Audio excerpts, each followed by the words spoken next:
Recording in progress.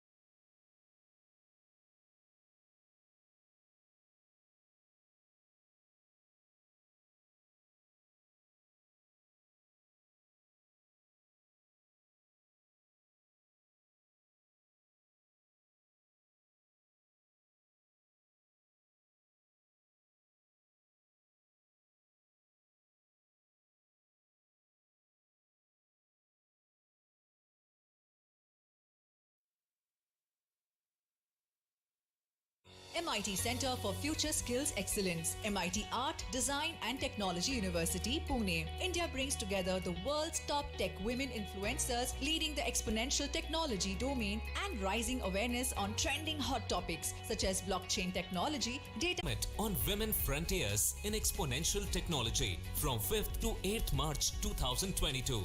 Proudly organized by MIT Center for Future Skills Excellence India. Visit mitfuturesskills.org/WFET or call on 7066995599.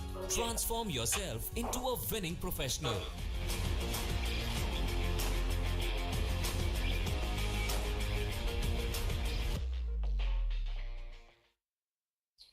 Greetings of the day to one and all. This is Suruchi Bhatt, your host for the session. On behalf of MIT Center for Future Skills Excellence, Art, Design and Technology University, Pune, it's my pleasure to welcome all the esteemed guests and enthusiastic participants from all parts of the globe. This is the second International Virtual Summit on Women Frontiers in Exponential Technology, the platform to get inspired, informed, and guided by global technology leaders. At the outset, let me welcome our lovely keynote speaker, Dr. Martha Boeckenfeld, Metaverse and Digital Transformation Leader. Thank you so much for joining us today. It's a great pleasure for me to be here today, and I'm super excited to discuss with you the topics which are close to my heart. Thank you so much. MIT Art, Design and Technology believes in starting every journey of knowledge by seeking blessings from Goddess Saraswati. May I request you to please join your hands for Saraswati Vandana.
Thank you very much. The MIT Center for Future Skills Excellence, under the guidance of MIT Art, Design and Technology University, Pune, is proud to bring on one platform where women who are world motivators in technology come together. The second International Virtual Summit on Women Frontiers in Exponential Technology is an attempt to salute women who influence and motivate and create awareness on the power of emerging technologies and career growth.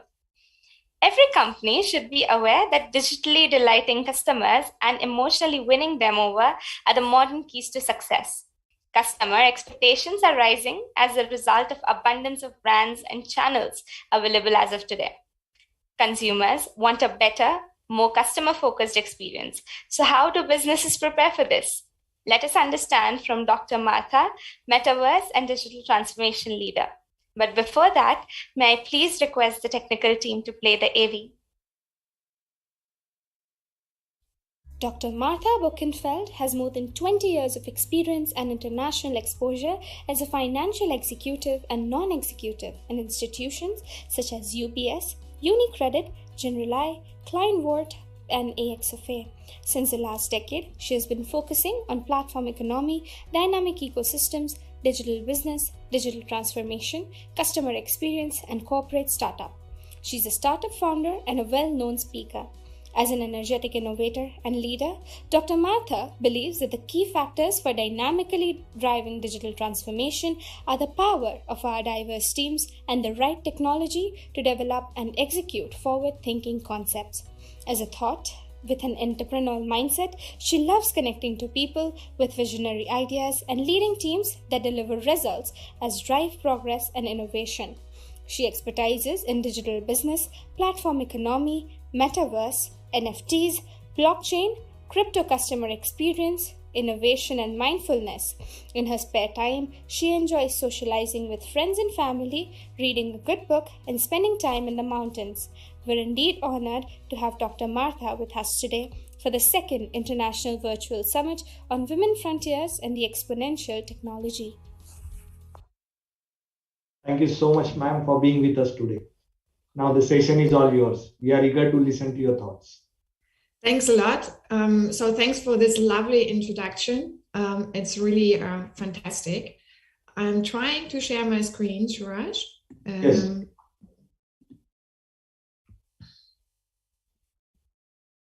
But so far not working. It worked in the testing, as always. So let me see. You can't see it yet, huh? Can you see? Not yet, no. Not yet, no. So let me go again. Now that should work. Yes. Can you see it now? Yes. Yeah. So my name is Martha Boeckenfeld. I'm very excited to be here today, and I'm also deeply honored to be part of this MIT Exponential Growth. So what I would like to share with you today is also what has been in the introduction, is how to win the hearts and minds of our customers. And the one thing I really noticed, and we will also hopefully see this after the discussion today, is that ecosystems are really on the front of delivering those customer experiences. And as you know, the MIT also created an ecosystem with different partners to thrive. So that's the fundamental basic. So why should we care about it? According to a McKinsey report, by 2030, ecosystem business models could account for 70 trillion global revenues, 25% of the total economy. And you will have seen from some of the ecosystems you know, and maybe some of them I can show you today, how they exponentially grow and what is the secret recipe. So the one person I think really are the one in my life, at least very aspiring, even though I have never ever met him, unfortunately, is Steve Jobs. He always says you have to start with the customer experience and work back first to the technology, not the other way around.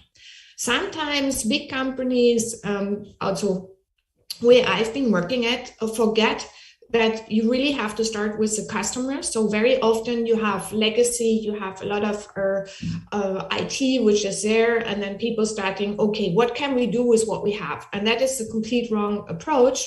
What you should think about is not what can we do with what we have, but what is it really your customers want? And if we look at this, then this is called liquid expectation. We usually also start with thinking about what the others in our area, our competitors, what kind of products do they have? And that's the first layer in terms of expectation, what clients expect. Certainly, they expect us to compete in terms of the product with others. So I give you an example. As you know, I've been working in banking nearly all my life. So Credit Suisse, Julius Baer, UBS, Citibank, and so on, they all produce product for sure. So as a customer, I compare those to the certain extent, but that doesn't really trigger me to do something different with that bank. So the second layer is that there are more and more experiences that replace ours. When I say ours means as a bank, then there are beyond the normal product experience, I have other experiences. So as an example, you know WeChat very well, so you have lots of experiences there. And for sure, when you go to a bank, you want the same experience. Or the other way around, in WeChat, you can even directly link to something where you can have financial services. So as a customer, from a customer perspective, I really want more than just the product. And this is now what comes now is the really most important one, is what changes the expectation of customers. So if we look at Apple, then our behavior has completely changed. How? We usually have, in the past, we had our phone, not the iPhone maybe yet. The Nokia was very famous, but only the smartphone brought us to the next level. And also everything we do now is we expect a touch screen. So if we are in a car, if we are even at the TV, I noticed that with my nieces and nephew, they're trying to touch. So you have changed the behavior of the customer as being Apple. If I look at Google, I want that all the information is very easily available. I want it on the fingertip. If I do something on Google, I want to have it immediately. Amazon, it has a hyper personalization. It also suggests to me which other products, what other people look at, what are the ratings, and so on and so forth. And for me, another one which is really a great model is Netflix, because Netflix not only does the hyper personalization, but what Netflix does very well is that they really find out what you like, and then they produce all the series, which means they don't produce the product just by doing the normal market research. They actually have an AI machine behind it to figure out what you really want. And as you have seen with the Squid Game, for example, it's very clear that always was a success. So if you think about it in terms also of how to convert this Netflix to your own business, then always think about how you can get closer to the customer and how also very often content drives what customers want. So converting it, for example, to finance, think about the Netflix of finance and think about you have given, usually as a bank, you give so much material to clients, you have so much they don't understand. And if you hyper-personalize this and do that in a really snackable content, and then you can see what they're interested in, but also you can educate your clients better. So just don't push products. This is not the way how to deal with clients. The way how to deal with clients is really understand them, provide content, and learn what they want. And similar to also to obviously in Asia, very, very strong Alibaba and very strong Tencent. So if we start with the customer experience, we usually think about the channel optimization, we think about a client relationship manager, we think about marketing and all of that. We have to bear in mind that all the touch points you have with the client, all those touch points need to be one voice and have to have one purpose. So if you look at then what we call the business experience, what we need to do is solve for human needs around purpose. So what does it mean? So if someone on the street, you meet him from, let's say, any business, from a bank, and you just casually meet, then all those contacts, even as a friend, you should know what you do at the bank. You should get up in the morning and say, this is my purpose. This is why I love this bank. This is why I want to work there. Otherwise, I think it's no point, because you will see that customers notice your mindset, and they notice also if you just push in product, or if you're in the business have a very, very clear purpose and values. Another point is obviously innovation. Employee experience is very important. So how you treat your employees in your bank or in your business is same important, because no matter whom I meet in the bank, if it's at the reception or a cleaning lady or anyone else, there's still values, there's still a culture, and that culture is important for customers. So it's not only the customer experience or the user design, as we call it, of a digital journey. It goes much far beyond. And all the very successful companies you have seen from Apple, for example, or Netflix or Spotify, they do all that. So I would like to give you an example, which maybe you haven't seen before, where it's very important experience as a summation of every customer touch point and how to convert this. So if we look, for example, in Switzerland, we have a company that's Swisscom. That's our phone company normally, but they also do film, so you can get the streaming of the film, and they have physical stores. So all of these different touch points, they look slightly different, and they should, because they are all depending on the environment where you're in, but they still have the same feeling, which very often doesn't mean that you have exactly the same let's say brand push. That's also the old world where you had everything is the same. So what that means is that service ecosystems need to be played out by a context sensitive experience. So let me give you an example. Context sensitive design experience with Spotify. So they have made this public. It's called Encore. How do they do this at Spotify? We all know in terms of the setup and the working, they all work agile at Spotify. That's also part of it. They do a lot of innovation. But more so, what they do is they have also different application. So you can see they have it on the fridge, they have it in the car, they have it, you can watch it everywhere on your Apple Watch. And everywhere it feels the same, but everywhere all these touch points are geared towards what is important when I watch on the watch, and how should it feel, and how does it or listen on the watch, how does it make me seeing it Spotify, but maybe not seeing it. So emotionally, I feel it's Spotify. So what they have done is they have a whole framework, and how they work through this is that they have building blocks. So they have a foundation in terms of the color, the type, the styles, the spacing and guidelines and so on and so forth. And then they create for every part which will come around it. So for their design ecosystem, they will provide something which is specific to the environment Spotify is in. So you can see here that, for example, for mobile, they have something different than they have for the web, but it always feels like there is a very strong same experience with Spotify. But important, local design system. That means for each of those, they have specific teams, they're all exchanging with each other, but you have really specific web designers, you have specific research, to really understand what your audience wants. So another great example I mentioned before is Netflix. So think about Netflix in the sense what we learned from them. So Netflix, as we all know, is on demand, is very relevant to what you're searching, is highly individualized, and it's very consistent.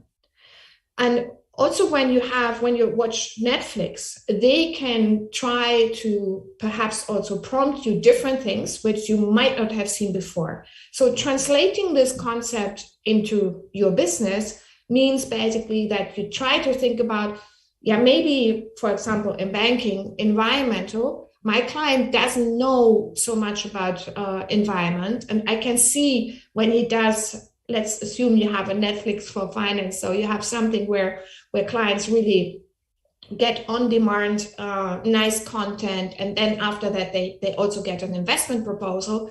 Depending on that, you can start to train them. You can start to educate them. So that is part of the customer experience. Yeah. So not that you tell them what they should buy or not buy. It's more about what is ESG, what is cryptocurrency, what is about the metaverse. So you can really help them for their financial wealth to grow this in a way which is very different from what is done today. And you can do that for any other business, not only financial services. So what is also amazing with Netflix, as I said before, it's not only the customer experience, but it's also the entire company. So the CEO, he had put up a very, very nice book. It's called No Rules Rule. That doesn't mean everything is totally a disaster, but you can see here what it means. You have first talent density. The top talent wants to work with stunningly talented colleagues, and it sounds very tough, but only those people who really perform stay at the company. Then the second one is an organization is like a professional sports team, not a family. So that is, again, very tough, but which means in my world always, I try to have a family because I spend so much time at work, but at the same time, I know as a sports team, we have to do it together. And I really also encourage teamwork. So that's very important. So what is also different is that they always little things like they have no rules for holidays, which sounds absurd. But the team is basically discussing and organizing themselves. And if someone is, let's say, misusing this trust and also this flexibility, the team will immediately react to that. Yeah. So it's not about no rules in the sense that there are no rules, but it's more rules of the community, the team, the society you work with. So that is from the point of view, therefore, not only the customer experience, but it's the business experience, how employees work together, everything will have a saying. So I want to, again, give you a few examples of really good ecosystems, what they have done, how they work from banking, obviously. We had N26 is mobile first banking.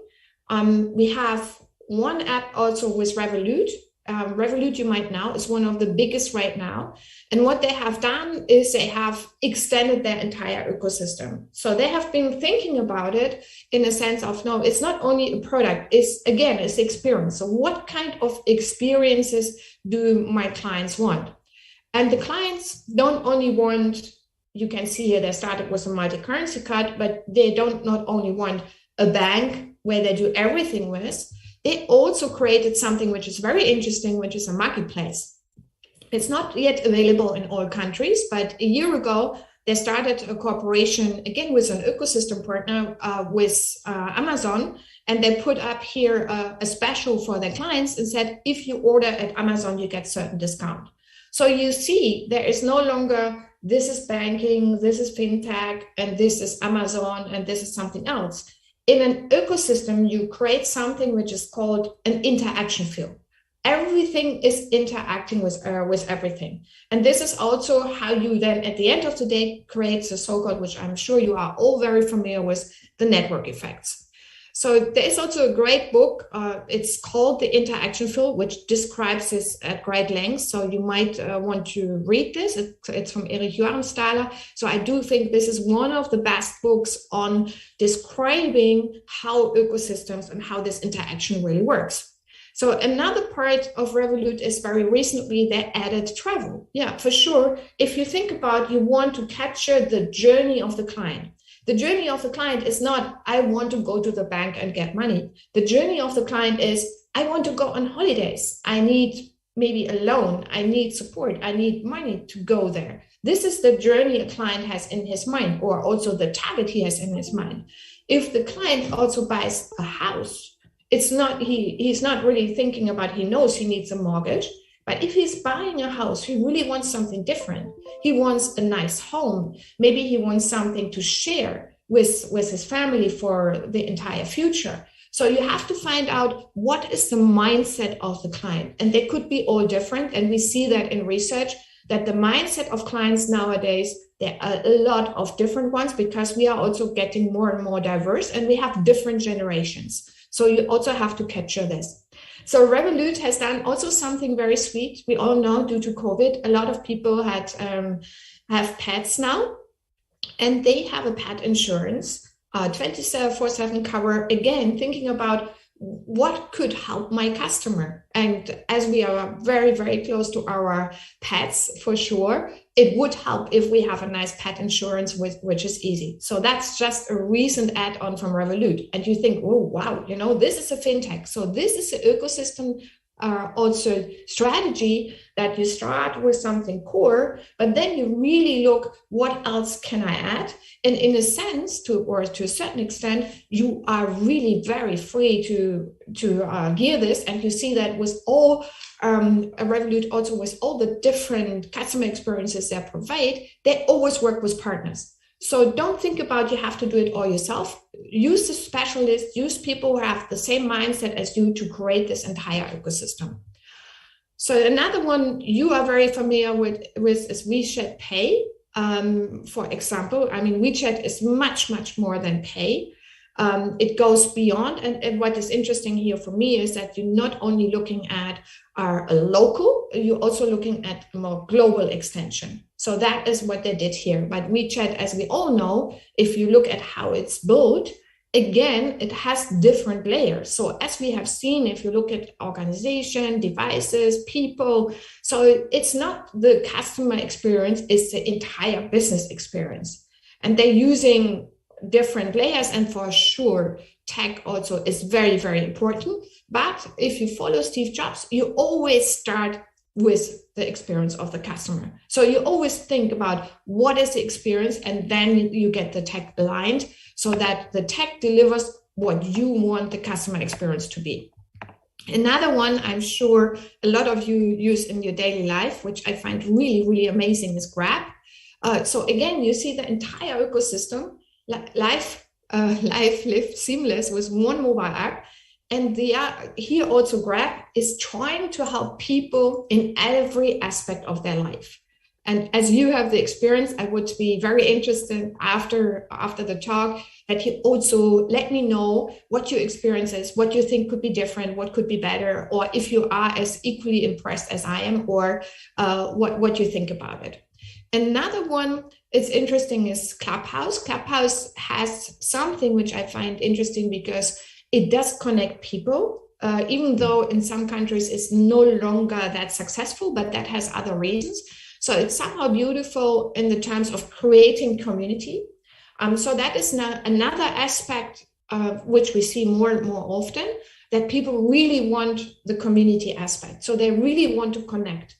So you have, for example, on Twitter, you have something which is called Space. So people can connect with each other. So also think about it when you do the customer experience, what connection you can provide. So how brilliant would it be if you have a platform for your clients, for example, in financial services, and your clients can interact with each other, exchange views. You have one entrepreneur talking to the other entrepreneur. So that's something really exciting.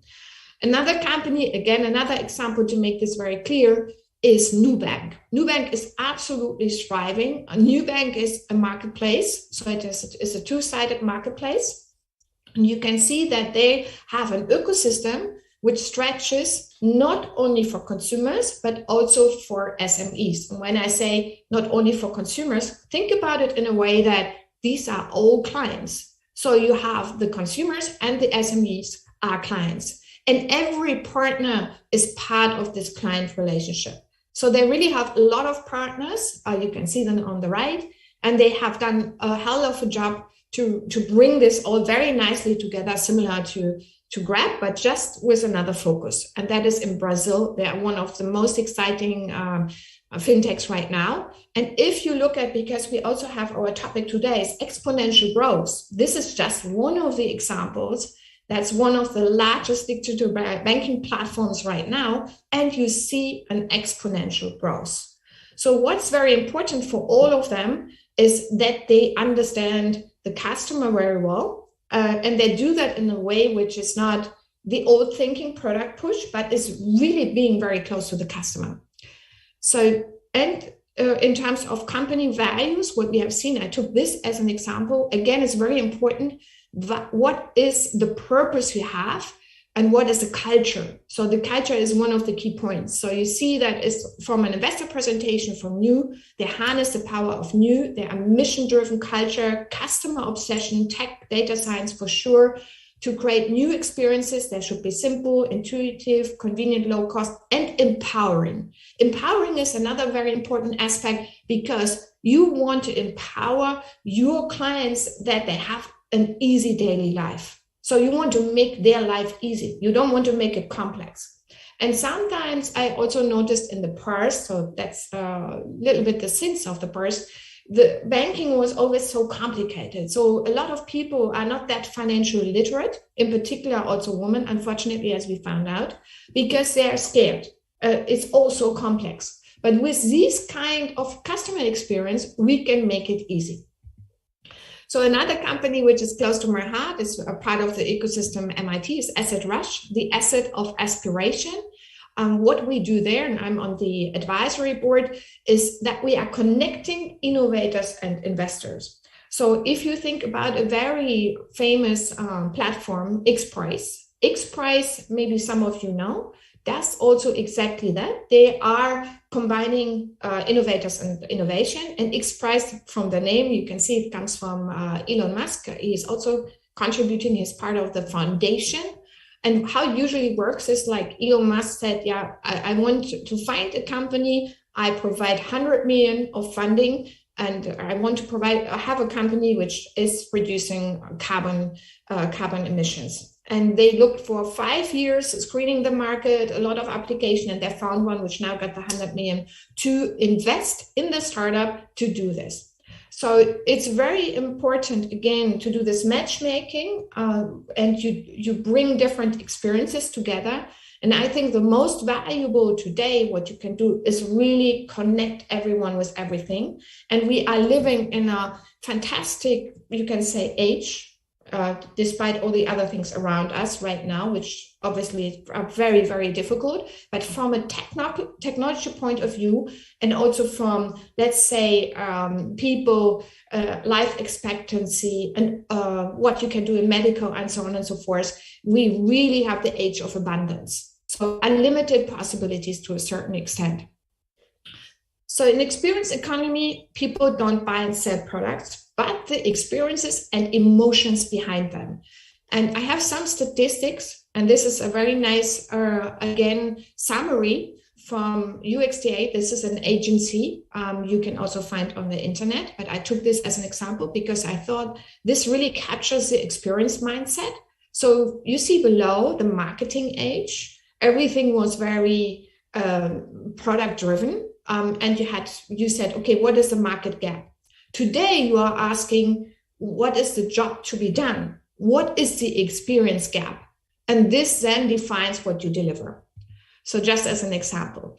So we said at the beginning, at the outset, the question was how to win the minds and hearts of your customer. And behind this is the thought that you create a soul of a brand. And there are 4 particular points which I want to highlight. One is humanity. The second one is purpose. The third, passion and personality. So just statistically, human brands enjoy a 19% boost in how likely they are to be loved by customers and outperform non-human brands by 20%. So you humanize your brand. So there's really something, if you say, what is the personality of that brand, which you can relate to. It's not about Apple is Steve Jobs. It's more about what is the personality of Apple. Meaningful brands that are viewed as making the world a better place outperform the stock market. So there's a lot also about what you do, what is your purpose. And I do see that more and more in also with big companies, which is very exciting and promising, that more are thinking about what is my purpose as a business? Can I contribute? And we have also seen that a lot of companies like BlackRock, for example, say it's very important, not only on paper, but really I invest only in ESG related companies as an example. Yeah, but there is much, much more than that. And if we look at, again, the person of the year 2021, Elon Musk, he's saying one should try to make the world a better place because the inverse makes no sense. And I think we do completely all agree with that. So another point is passion. Passion. I always find that people I work with, we love what we do, and that is very important. If you don't love what you do, I think it's a problem because not only spending you a lot of time, but it's a waste of your time. So 90% of passionate employees feel confident when facing any tech disruption. So very often we see that people, and maybe that's not so much in India because you are already geared towards that. It's very, very unusual that a lot of the people, when you start making changes, when you have another big wave, like I will show you in a second, then people get very unsettled about it. If you, however, can with your team also spread the love and spread the passion you have, That's why I also love the introduction very much, which you had, where we all take a moment and we all think about it and we all breathe and hear from the whole of India. This is something which is very important. So don't just I'm very analytical for sure, but John, let your mind flow, let your emotion flow, because you will see that this is really generating a lot of innovation. So people with passion can change the world for the better. So it's not only you say you want to change the world, but you need to know what the purpose, what you are doing this for. Customers feel trustworthiness, integrity, honesty are the emotional factors that most align with their favorite brands. So every brand we like is normally something we like it because there are a lot of emotional factors behind it. I go there because I love the environment. Even I go onto this website because I not only want to buy the product, but I like the way how they do this. I like the purpose they have. I totally imagine myself. So one more thing, which I would like to show you also when we talk about experiences. And it's for sure in nowadays time, we also have to talk about the metaverse. So first of all, why is the metaverse at all relevant? So let's take a dive and a short journey into the metaverse. Again, the metaverse is a 10 to 30 trillion US dollar opportunity that will manifest itself in the next decade or decade and a half.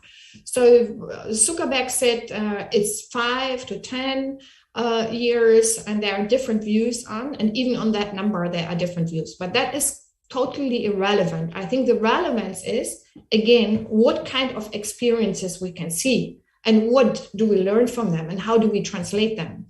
So what is the metaverse? There are a lot of obviously definitions, but I found this very convincing. The future of the internet, a massively scaled, persistent, interactive and interoperable real-time platform comprised of interconnected virtual worlds where people can socialize, work, transact, play, and create. Again, this is like love, play, and work, everything which you can do in the virtual world. But we also have seen that there is a kind of immersion. So we can use a lot of the experiences we have there. We can use also in the actual world. So in our real world. So you might know this one. This one is all where it started. I think despite that when the Meta announcement was last year, this was big. This is an NFT from a picture, a small detail. The picture says 5,000 days. And it went on Christie's for 69 million. Yeah? So it's digital art. NFT means non-fungible token. So it's one of the first times that you can really own also a digital art. So the next one is interesting because Sotheby's, one of the biggest auction houses, so the other one was sold by Christie, Sotheby's opened their own art gallery in the Sotheby's verse, you can say. So they have their own platform where you can go to buy NFTs or other art. So again, it doesn't always have to be digital, but the entry point you see here, lovely to see you here, you can buy it there.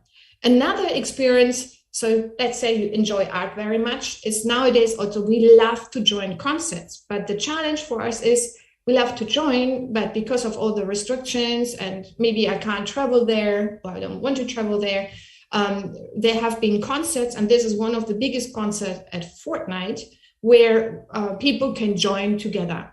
So you also see that beyond, when you talk about gaming, this goes beyond gaming because the experience of a concert with Ariana Grande and with like over 12 million people looking at this is not gaming. It's enjoying, it's socializing. So the real need and the real experience gap is I want to socialize. I want to be with my friends. Yeah. So another point to make is the digital assets and the car you always wanted. So again, this is a Tesla. It's on one of the games. And another one is a Ferrari, which are obviously not real. It has been especially made for the game. Yeah. But you see that digital goods, and there are certain assumptions also that people will be more focused on digital goods, and there is an exponential growth from what you wear now to what you will wear in the metaverse. So another one experience is Sandbox, Decentraland, Uptown. It's also a market which has been estimated to be 600 billion. So very, very big. What is it? It's a land. It's, again, land with completely different experiences. And look at this. This is maybe some of you don't know him anymore. It's Snoop Dogg. Snoop Dogg bought a plot in Sandbox. And a couple of days later, someone was a neighbor of Snoop Doggy Dogg and paid $480,000 US. And since then, he's also now developing his Snoopverse. And he has also developed NFTs. He's doing concerts. So there's a whole new world around it. If we think back to where we started, where we said it's a customer experience, but it's also the entire business experience. So you have seen that most likely because this is from our friends. So again, from Mark Zuckerberg, Horizon. So the way we work is changing, is already changing now. We get sick and tired of Zoom, even though we do it today. So next time, maybe we do it in the metaverse. And we also have other companies like Microsoft. We have another company like Gather who are working on this really excellent conferences, events, in a more working space environment.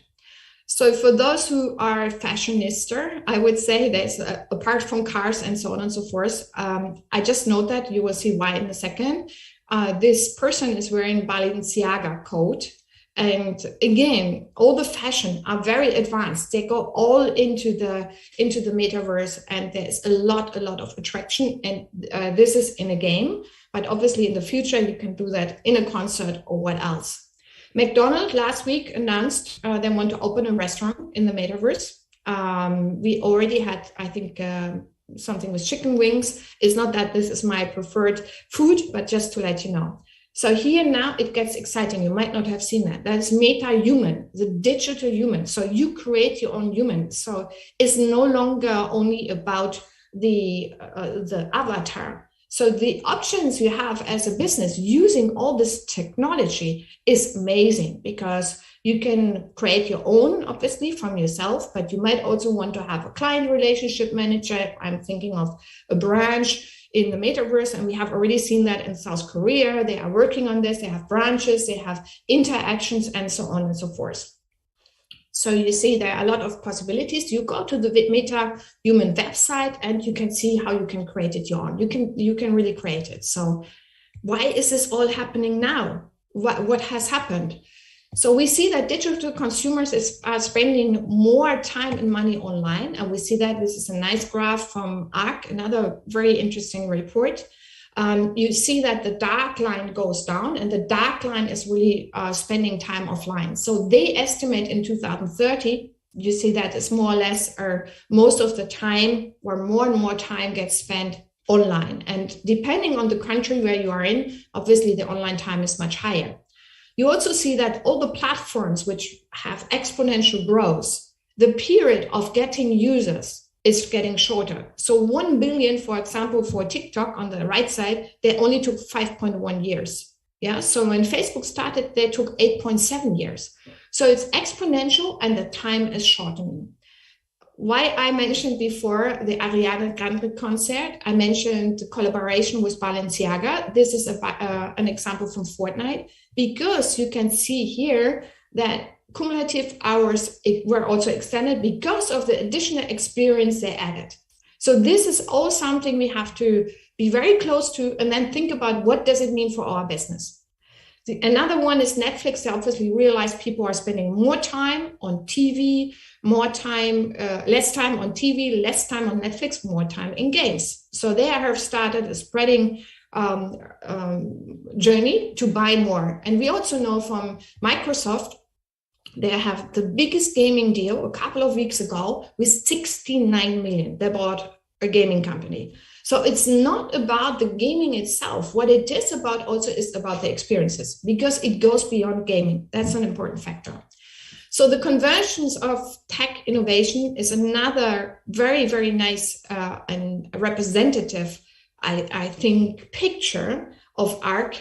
is an investment company, which shows that everything is interacting with each other. So think about the interaction field and think not only about all the experiences, but now we come to the underlying tech. So we could go on for hours now, because how AI interacts with all the other things, how Internet of Things, blockchain, and so on and so forth, is not separate. It is all coming together.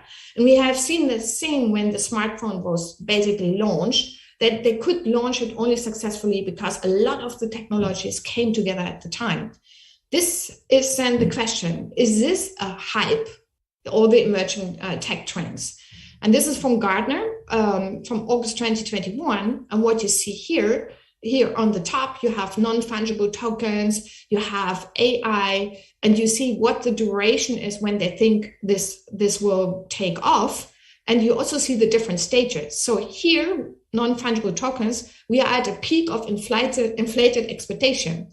So very soon there will be a disillusionment. And I do think some have it already now, because we had also some real high. But what happened then is the slope of enlightenment and the plateau of productivity.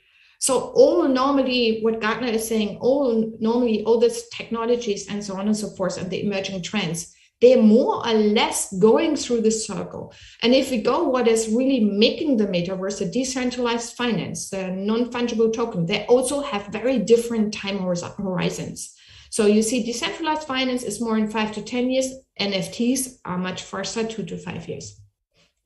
So my takeaway for all this is there is no point in going into a business unless you can make a radical difference in other people's life. And that is from our famous Richard Branson. And with that, I would like to turn over to my colleagues at MIT. And if you obviously want to read more or are interested in what I'm writing, I'm usually writing on LinkedIn, you can screen the code. Thank you very much, and looking forward to your questions. Absolutely mind-blowing session, ma'am.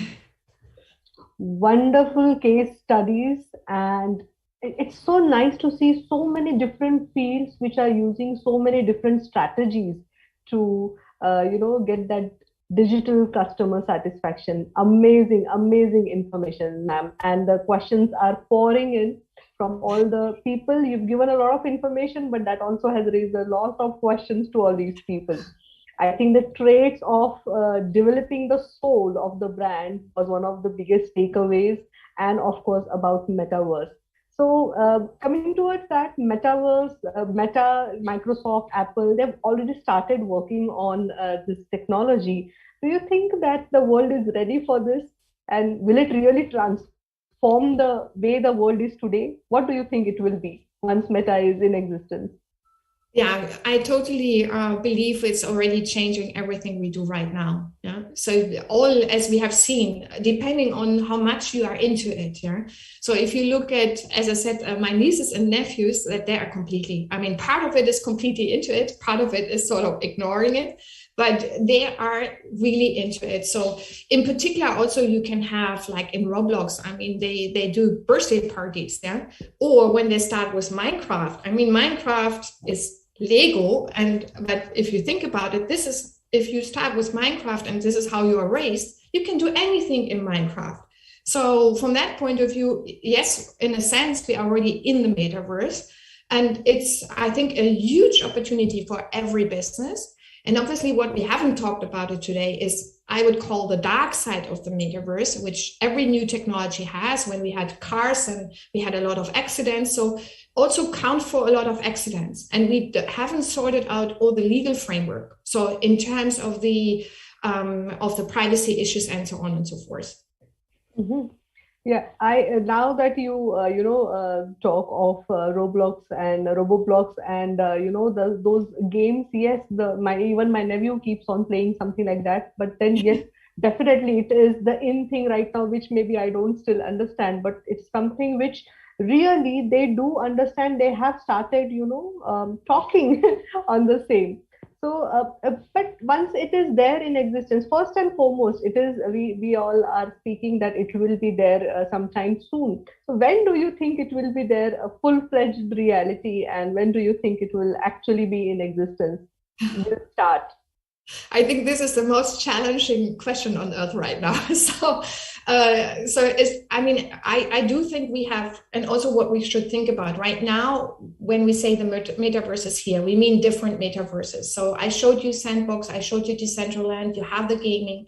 And the challenge we also have, it's not interoperability, there's none. So if I have an avatar, I cannot really move from one to the other. And the idea of the metaverse is really to have this interaction field between everyone and to create social communities. What else you can do is obviously through digital twins, you can be at a place you normally can't be. So for medical and health reasons, support from doctors, there are so many more use cases. There are also travel transportation cases. So there are all these things already now. So it's already there. So we can't say it is all in one. It's like the internet. We have the internet is there, but it's still growing, it's developing. We have seen the path. So every time something new comes, so we have this constant growth, also from an exponential point of view. As this is our topic today, I thought also I want to show you how I think about it. Wow. And ma'am, your experience is really motivating and inspiring. And I believe that no one even understood when the session just got over. They were all so sad because it was going amazing and such an absolutely beautiful information that we are getting from this. From your journey, I would like to know what was your inspiration. Where did you think you would like to start something like this? Yeah, so I do have to say, so I started very early to be very, very fortunate because I started basically my career in Hong Kong. And then the person who hired me, so I did go to Hong Kong with my now husband. We both had no job. We were interviewing and saying, okay, we want to go to Asia because we want to explore something different and to take a little bit of risk, I think. And I know that a lot of Indian students have that mindset. It's not the same in Europe to go from Europe recording to Asia. Stopped. Oh, recording kindly continue, ma'am. Kindly. Yeah. So it's you have to see where opportunities are, but sometimes they are not so obvious. So you explore, you go, and then I think it's important, as I mentioned before, that you have passion. So you think about what I'm passionate about, and then you need people who give you this opportunity, like I had. He said, okay, if you don't make it, you go home in 3 months. So you have to say, okay, fine, I take it. Yeah. And everywhere where I am, I'm really loving what I'm doing. And usually I have the opportunity to work with outstanding people. That's also something I'm always inspired by other people around me. And I'm trying to have very diverse teams. So it's not only women and men and all of that, but it's ages. I think ages are very important, younger, but also more experienced people. Even though maybe I noticed some of the experience that don't have the digital experience, but they know what the clients want. They are talking every day to them and they know it. So it's an amazing, amazing chance you can take. And everyone has that chance. There are many women out there who really dream of being an influencer like you. What piece of advice would you like to give them? How would they start? I don't think that you should think about this is my career and this is what I want to become. So I never had this in my life. I want to become the CEO of a bank, even though I was the CEO of a bank. So I always thought, okay, where I went and where I worked, what is really interesting for me? And then also, I think you have to learn all the time. So you have to learn as much as you can. So my background is research. So I worked also at the university and I love research, as you might have seen. So I put the whole presentation together by myself. That's maybe I saw some typos. It's not perfect, but I did it myself because I put from everywhere what I think, what I see, what I anyway notice. I'm trying to bring this to other people so that I can share. Maybe I can get feedback and I can discuss. Yeah. So my advice is be passionate, be curious, be also brave, and do what you really like and always learn. Thank you. Thank you so much, ma'am. This means a lot, especially on the occasion of the International Women's Day coming up tomorrow. I'm sure a lot of women out there are going to be absolutely amazed and inspired and motivated by your journey. Thank you so much, ma'am. Thank you so much for being Thank with you us. so much.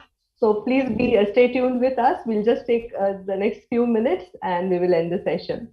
So friends, Thank you, ma'am. Thank you. Thank you. So, yeah, ma'am. No, it's fine. Okay. So thank you, ma'am. Thank you really once again so much for being with us. And friends, when we do look at the future, big tech giants are really trying to pave the way totally digitally. And the idea of metaverse is not a fiction anymore. It now looks that it could be the new normal again soon. And to stay ahead of the curve and excel in your career, whether it is metaverse, blockchain, cybersecurity, cloud, AI, any technology, remember to start thinking about developing these skills which will make your career future proof. You have to keep up with this dynamic economy. MIT Center for Future Skills Excellence is the flagship initiative of MIT Art, Design and Technology University, which is solely dedicated to reshape the lives of students and working professionals via excellence in future exponential technologies and to have a strong impact in tomorrow's economy. Career aspirants can pursue postgraduate diplomas, certifications in current technologies like AI, ML, cloud computing, data science, cybersecurity, blockchain, and so on. We would be more than happy to help you in your journey of upskilling with emerging technologies. Thank you, and thank you, ma'am. And over to you, Suruchi. Thank you very much, ma'am. And a bigger thank you to our guest speaker for the morning. Your insights from working towards the hearts via technology, hyper-personalization, context-sensitive experience, impressions upon creating ecosystems, and the importance of knowing how the customer is supposed to be somebody who you know very well enough through company values and in digital world are some of the points that are going to be the flashing points of this session, and we're going to be taking back a lot of information today. Thank you so much for sharing your valuable time. I would like to take a few minutes to thank my mentors and supporters for the event. We're blessed for the constant support and encouragement from Honorable Professor Dr. Mangesh Karaj sir, Executive President and Vice Chancellor, MIT ADT University. A big thank you to our mentors, Dr. Anand Chakradev sir, Pro Vice Chancellor, and Dr. Mahesh Chopre sir, Registrar at MIT ADT University, for their constant cooperation and motivation in such events. I extend my sincere appreciation to all the deans, directors, HOIs, and HODs at MIT ADT University. Your support encourages us to progress and flourish. I'm thankful to our ecosystem partners who supported and guided us throughout the International Virtual Summit organization. A big thank you to our knowledge partners, University at Buffalo, Blockchain Think Lab, California Science and Technology University, Center for Finance, Technology and Entrepreneurship, Natalie EV Consulting. Thank you to technology partners, Asset Rush, Kaleido, Big ID, Paymonk, Innovise, Steezy, Settlement, Securo, Robotex India, and Radicad. A big thank you to our education partners, Microsoft, Salesforce, Atos, SAP, EduPeer, AI Beehive, Cloud That, and Skills Factory. Thank you to our community partners, OWASP Foundation, Women in Cybersecurity and Privacy, InfoSec Girls, India Blockchain Forum, Global Blockchain Business Council, Women in Blockchain Talks, and MKAI. To our innovation partners, AIC, MIT ADT Incubator Forum, CerebroSpark Innovations LLP. A huge thank you to certification partner, True Scholar, and an even bigger one to Brand Niti, integrated strategic advertising and media agency who helps us with our digital marketing. Finally, I'd like to thank the audience from the bottom of my heart who took out their precious time and joined us today. I request you to kindly share your valuable feedback. The link will be in the chat box shortly, or you could see them up on the screen. Please note the plethora of sessions that are lined up for today. You can see them on screen shortly, or you can visit on www.mitfutureskills.org/WFET. Let us meet once again using the very same link at 5:30 p.m. for the session Reimagining Data Governance with AI ML by Ms. Peggy Sai, Chief Data Officer at Big ID, and board member of Massachusetts Institute of Technology. We hope to see you very, very soon. Thank you so much for being with us today. Thank you, everyone. Thank you, Martha ma'am. Looking forward to have you again. Thank you so much. And have a great day.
Okay, ma'am. Danke schön.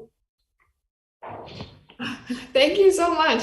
So I'm really so honored that I've been able to be part of this. A great woman you have lined up. So thanks so much for being so patient with me on the preparation. Thank you so much for sharing such a detailed research on something that people are looking for. Thank you so much, Danke schön. Okay. Thank you. Thank you. See you soon. Thank you. Bye-bye. Bye-bye.